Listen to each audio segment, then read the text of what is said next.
the battle to them. Siemano, gracze Rise of Kingdoms. Słuchajcie, dawno tu nie było filmiku, bo skupiałem się głównie na dwóch streamach, które robiłem dla was. Potem po prostu, no, czas mi nie pozwolił na wypuszczenie dwóch filmików, które miałem przygotowane dla was. Więc stwierdziłem, że zrobimy coś po prostu innego, ponieważ po prostu i tak miałem w planach przygotowanie wam ogólnie całego informacji, co u mnie na królestwie się dzieje, jakie będziemy mieli PKV-ka, jak się też przygotować do KV-ka, bo to mnie prosiliście, więc taki film na pewno też tutaj będzie dla was w najbliższych dniach. Także będziecie mieli to, co nieraz mnie pytaliście, czy skomentuję KV-ka Królestwa 1903 i Królestwa, jakby tak powiedzieć, Mimi, gdzie, bo to jest 1175, gdzie jest dużo ciekawych tam rzeczy, które się podziało. Zresztą wspominałem o tym też na streamie, kto był. Postaram się więcej streamować w tym najbliższym czasie. Mam nadzieję, że to będzie taka fajna opcja, gdzie będziecie mogli sobie oglądać i będziemy mogli sobie pogadać.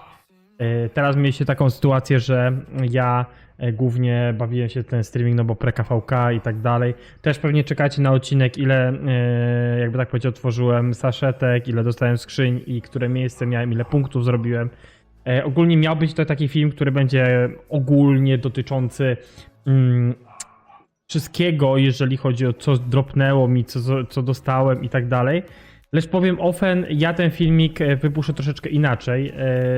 Bo chciałem wam to wszystko obliczyć, ale nie powiem szczerze, nie byłem na to przygotowany. Po prostu to wyszło nagle podczas tego nagrywania filmu.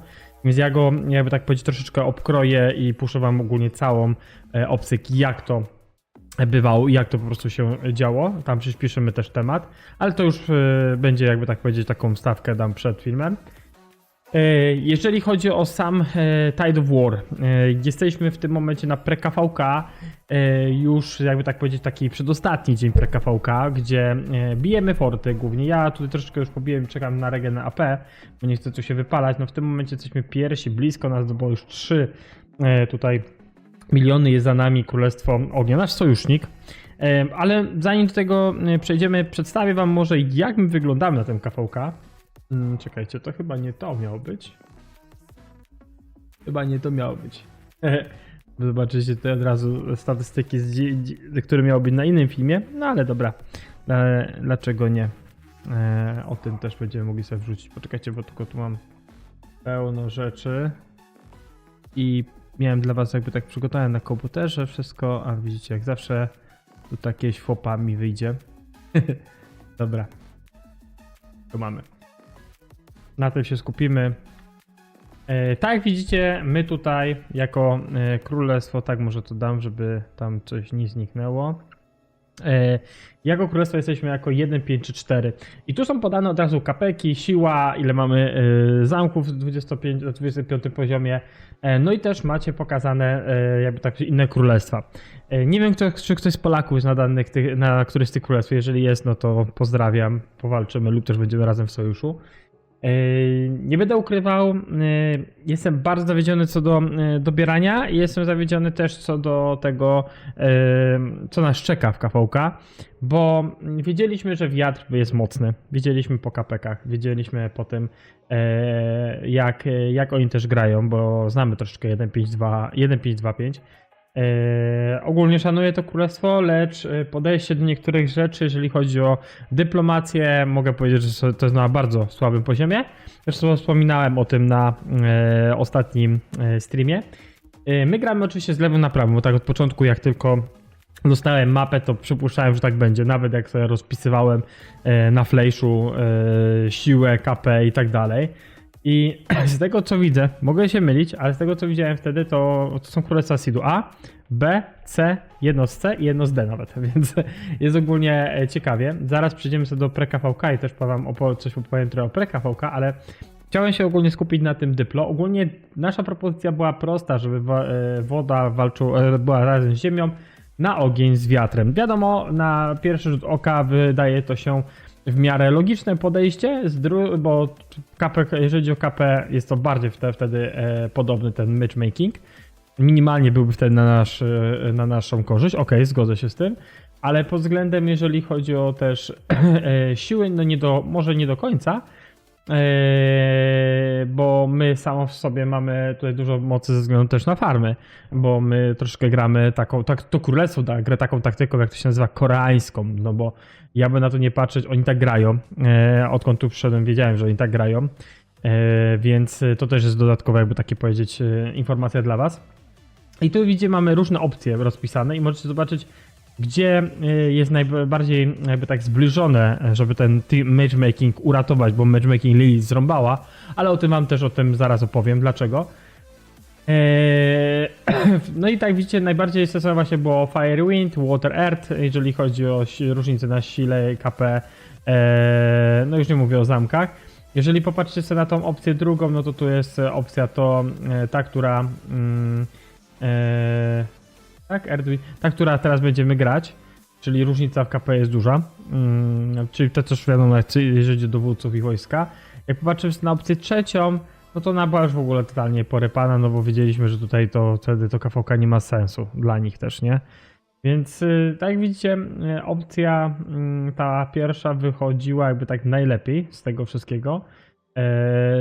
Może ze względu na, jakby tak powiedzieć, wojska albo nie wiem, farmy, czy też miasta w 25 poziomie, nie, bo tutaj jakby tak powiedzieć Earth i Wind ma od nas więcej, ale samo KP, no to też była różnica. My gramy w stylu koreańskim, czyli bardziej wykorzystujemy farmy, zresztą tak jak dużo ludzi teraz zaczyna grać, że wykorzystuje bardzo farmy na KVK. Jeśli chodzi o Reinforced Garrison, to Koreańczycy bardzo często tak grali kiedyś i to jest taki, jak to nazywają, w stylu koreańskim, u nas też tak po prostu tak mówią w królestwie. No i co? Pre-KVK, zaraz pokażę wam, już trochę widzieliście, nie wychodziło źle. Zresztą też dostaniecie filmik, jak zobaczycie, na którym ja miejscu byłem poprzez nie zrobienia nawet tak jak planowałem, maksa, jeżeli chodzi o moje założenia dotyczące no wydania AP. Myślałem, że więcej tego wydam. Krótko mogę powiedzieć tyle, że na pewno 1.5.2.5 jest bardzo mocnym królestwem, ale co zaważyło, że jesteśmy w takim miejscu, a nie innym, jeżeli chodzi o rozstawienie w kampach. Wiatr dał taką prostą piłkę. Oni chcą zagrać KVK. Jeżeli oni będą z ziemią, to oni nieważne, czy będą gorsi w DKP i KP, oni oddadzą ziemi gwiazdę. Nieważne, czy będą mieli więcej, czy mniej, ogólnie oni oddają ziemi gwiazdę i koniec, kropka. Ja byłem w szoku, jak to przeczytałem, bo to jest taki totalny wabank w ogóle, to nie jest dyplo, to jest po prostu przeciągnięcie sojusznika do siebie i tyle. Wiem, że królestwa 3371 i 2840 chciały rozmawiać normalnie, jeżeli chodzi o dyplomację. Tak samo tyczyło to się ziemi, tylko ognia. 3236 stwierdziło razem z wiatrem, bo to w sumie można powiedzieć, że wiatr i 3236, że jeżeli my nie zagramy, jakby tak powiedzieć, tak jak oni chcą, no to próbowali na nas jakby tak wymusić siłą lub też no, pogróżkami, że to KVK źle się skończy i tak dalej, i tak dalej. No wiecie, no postawili po prostu wszystko na jedną kartę. Ja jak przeglądałem te kadeki, powiem, że wiatr jest bardzo mocny, takie jest moje odczucie, no bo to są dwa stare kadeki, 1.5.2.5 i 1.2.8.1. To są dość stare kadeki, walczymy na nas, czyli na 1.5.4, który też jest starym kadekiem, no i na 2.7.2.1, które no nie można powiedzieć, że jest starym kadekiem. Można powiedzieć, że my, jeżeli jesteśmy na poziomie 1.5.2.5 przykładowo, a 2.7.2.1 jest na poziomie 3, no gdzieś 3.3.0.7, no to 3.3.1.7 nie jest nawet na poziomie 1.2.8.1, jest różnica duża, to jest młode KD też, zresztą widzicie, że jaka jest duża różnica. Znowu jak sobie zobaczycie u góry ziemia i ogień, to jest w ogóle już totalna moja dysproporcja. 3.2.3.6 ma bardzo mało kont, ale bardzo mocny kont, ma 40 bardzo mocnych graczy, więc oni na tym chcą polegać i tak chcą zniszczyć temat, bo oni tak się skupili. Więc przypuszczam, że 3.3.7.1 i 2.8.4.0 będą takim Reinforce kadekiem, który będzie się starał. Na pewno 3.3.1.9 tam i 2.2.6.1 naprawdę będą walczyć i chcą tam pocisnąć, bo jak popatrzycie sobie na 2.1.8.3 znowu, no to 2.1.8.3 wygląda tam troszeczkę słabiej, chociaż KP mają tyle samo co Młode Królestwo 3.3.1.9. I teraz przejdźmy sobie, jak już omówiliśmy sobie te campmate'y całe, przejdźmy sobie do całego indywidualnego, czy całego KVK. Na to chwilę jesteśmy, tak jak widzicie, tutaj na miejscu, bo odnowimy. Już nas dogonili bliżej, już nie mamy 3 tylko 2, no ale przypuszczaliśmy, że będzie 3-3-1-9 puszować. Tu najbardziej zależy nam, żebyśmy byli te top 3 miejsca mieli, żebyśmy my mieli głównie, lub też nawet top 4, chociaż 2-7-2-1 tutaj widzicie, że ma 5. miejsce, a Królestwo 3-3-1-7 troszeczkę jakby tak zostało w tyle. My ogólnie mieliśmy 5-6 miejsce po pierwszym stage'u, w drugim stage'u spadaliśmy na 8, no ale jak to bywa, przyszła pora na przyciśnięcie, no i przycisnęliśmy wczoraj do 1. miejsca na szkoleniu. Taki był plan, żeby po prostu szkolić na farmach, wycisnąć fulla ile się da. No i tak zrobiliśmy, mieliśmy przewagę gdzieś koło 40 milionów nad drugim królestwem. No teraz widzicie, że już jest mniej, bo królestwo 3-3-1-9 jest tam dużo kont, więc oni cisną te forty i nas po prostu doganiają, więc przypuszczam, że nas przyścigną i będziemy na drugim miejscu i się na tym drugim miejscu będziemy się starać utrzymać. Jeżeli chodzi o KVK, jak zobaczymy sobie na inne królestwa, no to tu mi się wydaje, że bardzo fajnie woda stabilnie. Wiatr tutaj troszeczkę słabi, ale też patrzmy, że ich tam jest mniej, więc bardziej się liczy na to, jak oni będą aktywni w Openie. Ale bardzo mnie cieszy aktywność 3-3-1-9 i też naszych sojuszników 2-7-2-1 i 3-3-1-7, no i też 2-2-6-1, bo widać, że są aktywni. I jakby może 2-2-6-1 jest takie aktywne jak tutaj 3-3-0-7-1-2-8-1, to nasza reszta królestw jest naprawdę aktywna i mam nadzieję, że tym będziemy mogli powalczyć w zonie 5 i tutaj troszeczkę pocisnąć wtedy wiatr. A jeżeli chodzi o Kingslandy będą bardzo wymagające i ja już wam mówię teraz, że to będzie bardzo ciężkie rozwiązanie w Kingslandach, bo prawdopodobnie będziemy bardzo mocno ciśnieni przez ziemię i przez wiatr i może być taka sytuacja, jak była na KVK temu, że w zonie 5 po 3 dniach wygraliśmy zonę 5, a potem po prostu nagle w Kingslandach przez to, że sojusznik już po prostu nie dawał rady, jeden z 3 sojuszników oczywiście, no to zostaliśmy w tyle i zaczęliśmy przegrywać to KVK bardzo mocno. Więc mi się zdaje, że tyle, jeżeli chodzi o dzisiaj, o moje KVK. Mi się zdaje, że wam większość powiedziałem, jeżeli chodzi o to.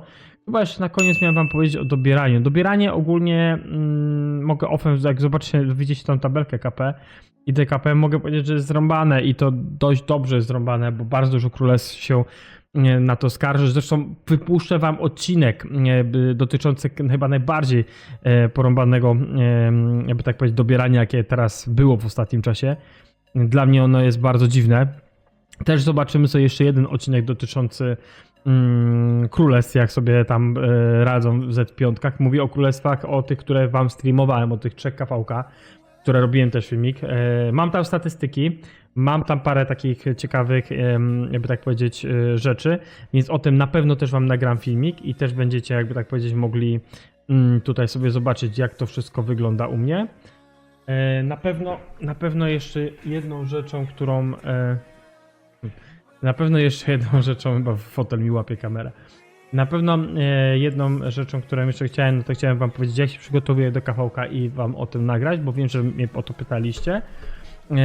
No i też wyjdzie w międzyczasie ten filmik dotyczący tych moich pre-maruderów, czyli pre-KVK, jak to wyglądało, jak to skrzynkowo wyglądało i po prostu ja to muszę tylko wszystko fajnie wam obrobić, więc czekajcie na filmik i do zobaczyska, pchamy to dalej, live już niedługo, bo w przyszłym tygodniu na pewno będzie live'ik, może jakoś w weekend też się zrobi jakiś live'ik, zobaczymy.